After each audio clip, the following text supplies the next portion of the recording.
And John the Revelator said he saw the heads of those that will be beheaded, man, of the saints, man. So we're gonna go through it. So we ain't saying we exempt from what's gonna happen. And some brothers, don't forget, should be tried in 10 days of tribulation. Right, come. So we ain't saying we're gonna be skipping, you know, till we winking through this thing, man. Unscathed, right? Unscathed. You know? Once you put your hand in the plow, that's essentially saying you're willing to put yourself in that harm's way, man. You're willing to drink that cup, man. You see? Well, it's funny because when you first come into this, I don't think you take into full account the things that you have to endure. Right. You kind of grow into it. Right. You know, but it's true what you said. You know, once you come to the realization of it, you have that understanding. You gotta keep pushing, man. That's right. That's a good point. You know, and when shit gets heavy, when shit gets tough, that's when you really gotta test yourself. You gotta really test yourself, man. You know? Yeah.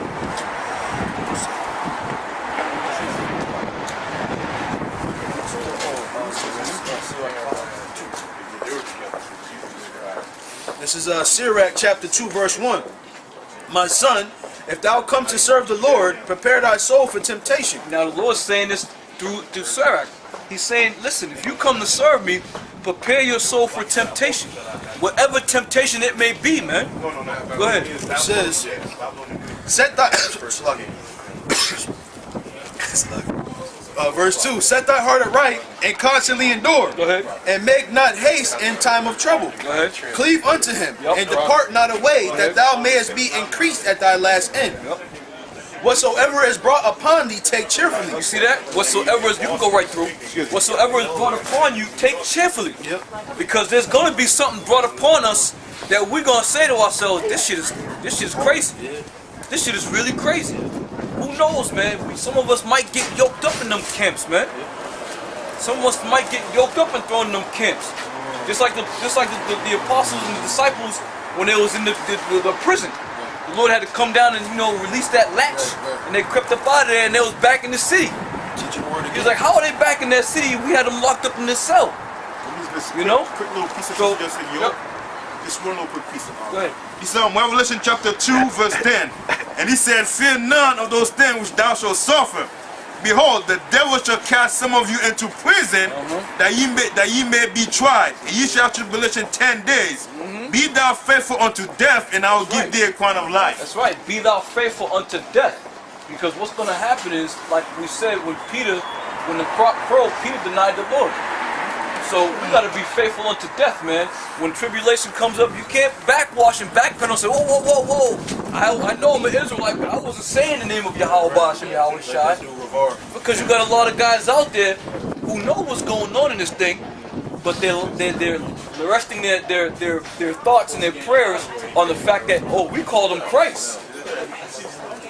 Give me that camera, man. Give me that camera. Give me that thing. Look what these devils do, man. Look at this horse, man. Look at this horse. Look at it. Look at his feet. You ought to be ashamed of yourself for riding on that damn carriage with that horse in pain like that. You goddamn devils. Yeah. Goddamn horse is about to thirsty. I didn't see that when we came here the first time. Probably thirsty. I hope that mother, I pray that fucking carriage get hit by a fucking bus and the horse run free, man. Right. Fucking devils. But anyway, they go over train track and the horses keeps moving. Right. The carriage is still there. I got a quick precept. This is Luke 14 and 28. For which of you intending to build a tower sitteth not down first and counteth the cost, whether he have sufficient to finish it? Right, and that's how you supposed to approach this truth. You got to consider the cost of this thing, man. Don't try to come into a camp because it looks cool, and it might be like a fun thing for you to do or a hobby for you to do. You got to consider what's going on, man. You got to consider what's going on. This is it. Once you come in here, this is it. Like the elders used to say all the time, this is like the mafia, man. You leave this place, you dying. You got to die. This is it, man. You don't come here and then you can leave and go back to doing things the way you used to do it. When you leave this truth, that's it for you, man. That's it for you. You're gonna turn into Izar. And that's a scary thing. Izar is a goddamn monster. That dude is a magician, man. I'm sorry, boo. That dude, you'll comment on something somebody else said, and that nigga show up. That's right. Goddamn magician. These niggas got magic powers, man. Izar got spiritual power. The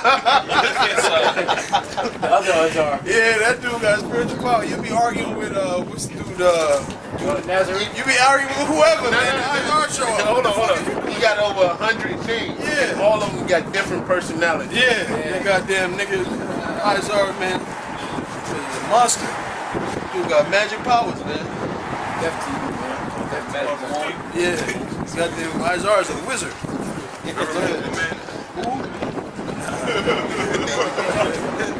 After he has laid the foundation, and is not able to finish it, all that behold it begin to mock him. Right, and that's what's gonna happen to you, man. You're gonna get mocked. You can't take hold of this thing and then give it away, because then really, how can you expect for a man to want to deal with you? That shows that shows forth your lack of integrity. That shows forth your lack of integrity, man. You start something, so don't look at these camps and think like, oh yeah, I want to be a part of that. Look, man, this is it.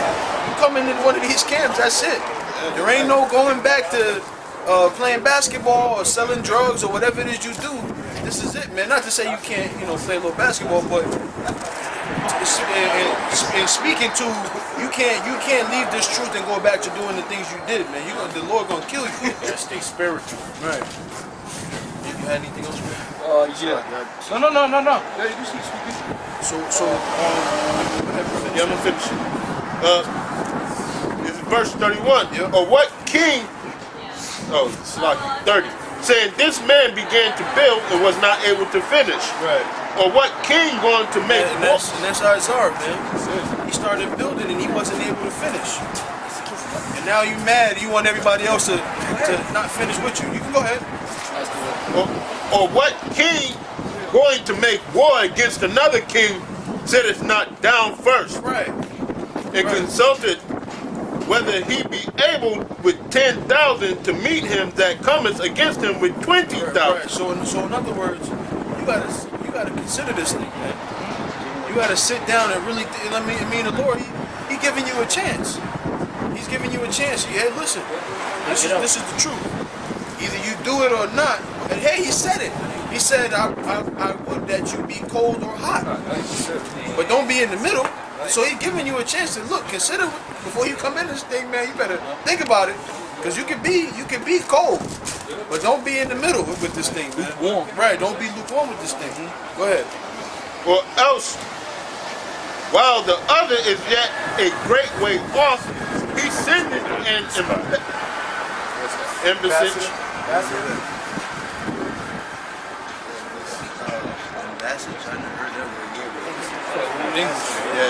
Embassage and desires conditions of peace. So likewise, whoever he be of you that forsake not all that he has, Right. he cannot be my disciple. Right. So you gotta forsake all you have, man, before you come to this thing. Like you gotta, your wife gonna leave. A fool once said, when he left this truth, his life became better. When he left the truth, his life became better. A fool had said that. This is Luke 9:62. And Yahweh Shai said unto him, no man, having put his hand to the plow and looketh back, is fit for the kingdom of the Most High. Yahweh Shai. And he said, no man. That's right. No man. So when you come and you put your foot to your hand to the plow, yes, put around here. When you put your hand to the plow, man, you gotta grab on with both hands and plow, bro. You gotta plow. Dig with that So plow. you got to plow. You can't plow You with ever see a mule? you can't plow with one arm, Right. one hand. Right. You got to take both. That's what you gotta do, man. You gotta really put your hand to the plow, man. And when you put it to the plow, you know, It's like a fucking robot, man. They all do the same shit. all of them. They'll never do nothing different, man. All right. Well, anybody got something? That's it, man. All right. So with that, we're gonna say the Wadi Yahweh by Shimi Awashai for allowing us to come out here and teach this word, man. It's a beautiful thing. I can't. I don't want to sound phony, but I can't put into words how good it feels to be able to teach this word, man. Psalms 133. And then second, we give double honors to the elder apostles of GMS who rule well, who gave us the tools to teach this word. And then salutations and salute to all you brothers across the world, man, out there teaching the word of sincerity and truth, man. So with that, we're going to say shalom. Shalom. Yo.